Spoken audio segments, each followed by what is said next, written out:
Hey everyone! It's been much longer than the 3 weeks that I was hoping to have between my last video and this one, but life has been particularly demanding during the month of August. This will be more of an updates video than talking about the clothing haul as you see in the title.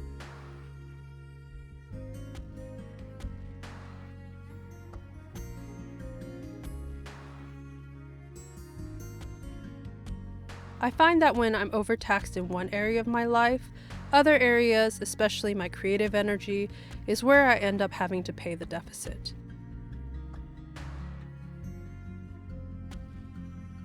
I haven't done much in the way of making things, but I have been coping with some retail therapy.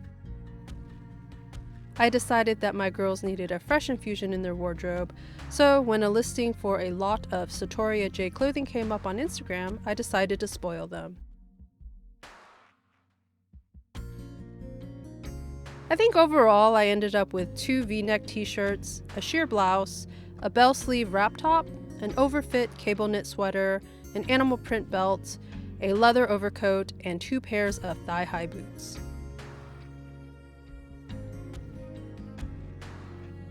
All of the pieces are lovely, and it was nice to change up their clothing.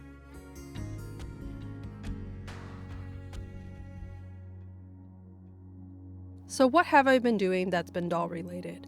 My first batch of Frapzilla blooms made it home. I spent a weekend putting together the January snowdrop one with my daughter. It was a fun afternoon project. I have at least 2 more to put together, but one of the kits is missing the magnets and elastic, so I didn't want to start those until they came in. I haven't yet figured out what I'm going to do for face-ups, since I generally send my sculpts out to artists to help bring my characters to life. I think they look pretty decent without a face, so I may just keep them blank.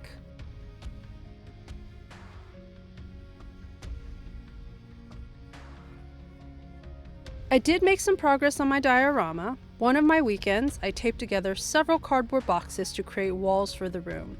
The walls ended up being 39 inches or 100 centimeters tall. They are just temporary until I can replace them with a more permanent structure like plywood or MDF. I would love to be able to affix things to the wall, but for now, at least they make my photos look more contained.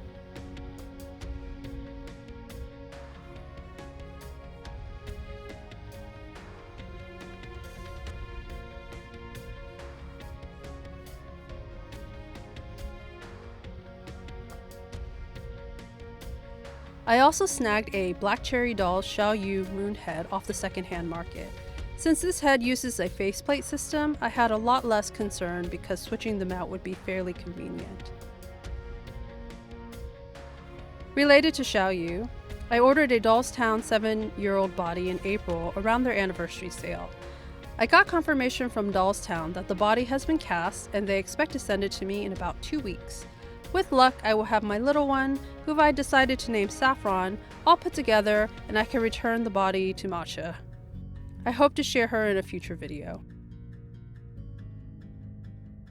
Speaking of Dollstown, when they launched their new site 2 weeks ago, they offered a 20% discount on everything through the end of September. I poked around and saw that they had a 17-year-old Vision body in stock, which I've been tempted by when I see them pop up on the secondhand market. I'm usually too slow to get those sales posts before someone else snags them. But in this case, getting it directly from Dollstown seemed like a good option, since it would be both 20% off and brand new. I'm also thinking about replacing my Feeple 65 body in favor of the Vision body, because I want a less busty silhouette. I really wish Fairyland offered a smaller bust for this line.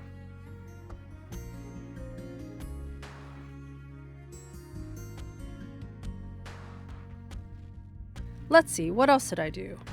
I also decided to get a long sole body for my V11. I wanted him closer to 65 centimeters instead of 75 centimeters, which is typical in this size. So I ended up choosing the 68 centimeter body, which in my doll world would put him at just under 6'2", or 187 centimeters.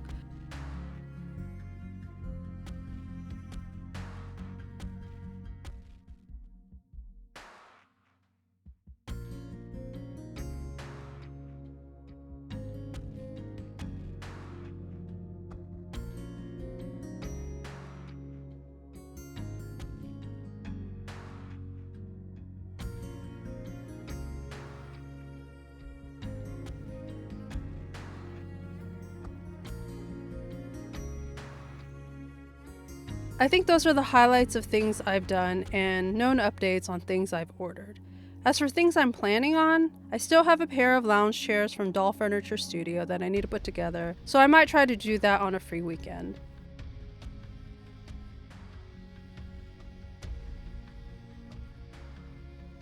I also wanted to try my hand at creating and 3D sculpting a wrist joint that would be compatible with the Feeple 65 hands that I have for the Vision Body for whenever it arrives.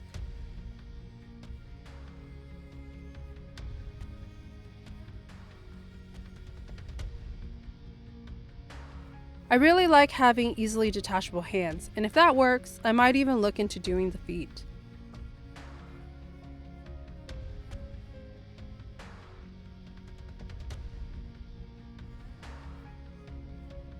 I have a lot of ideas, I just need the mental space and inspiration to pursue them.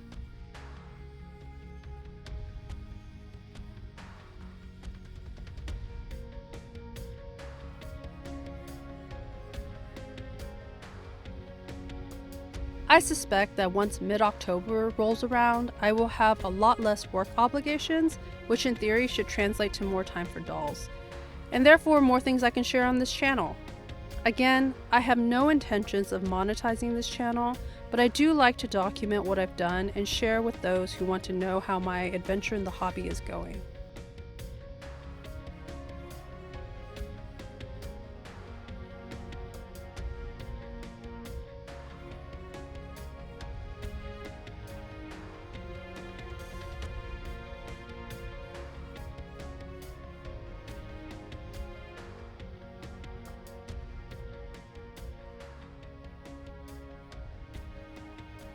Anyway, that's it for me today. I hope to be back sooner rather than later. Have a good one. Bye.